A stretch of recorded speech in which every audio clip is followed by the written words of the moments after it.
أثار نويل لوغريت رئيس الاتحاد الفرنسي لكرة القدم غضب المجتمع العالمي بهجومه الغريب وغير المبرر على الأسطورة زين الدين زيدان. ورد رئيس الاتحاد الفرنسي بطريقة مهينة بشأن احتمالية تدريب زيدان لمنتخب البرازيل بقوله: أنا لا أبالي لذلك، يمكنه الذهاب إلى أي مكان يريده.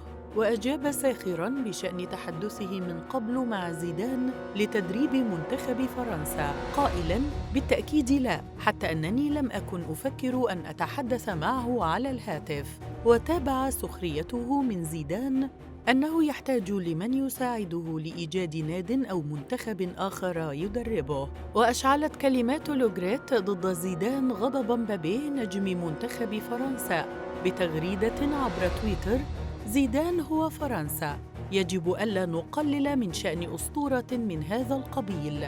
واستمرت ردود الأفعال الغاضبة من لوغريت، حيث طالبت وزيرة الرياضة الفرنسية أميلي أوديا كاستيرا رئيس الاتحاد الفرنسي بالاعتذار لزيدان، حيث وصفت ما قيل بعدم الاحترام. وسرعان ما تراجع رئيس الاتحاد الفرنسي عن إهانته لزيدان باعتذار سريع، مؤكداً أن تصريحاته لا تعبر عن رأيه أو تقديره تجاه زيدان كلاعب ومدرب.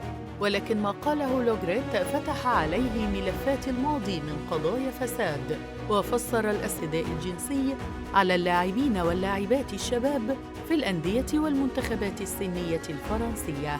ووصل فساد لوغريت بمساعدة ديشامب الصامت دائماً لخدعة تييري راي مستشار الرئيس الفرنسي السابق فرانسوا هولاند، والذي ظل يعتمد على ما يقوله له رئيس الاتحاد بشأن شكوى الاعتداء ضد القُصّر.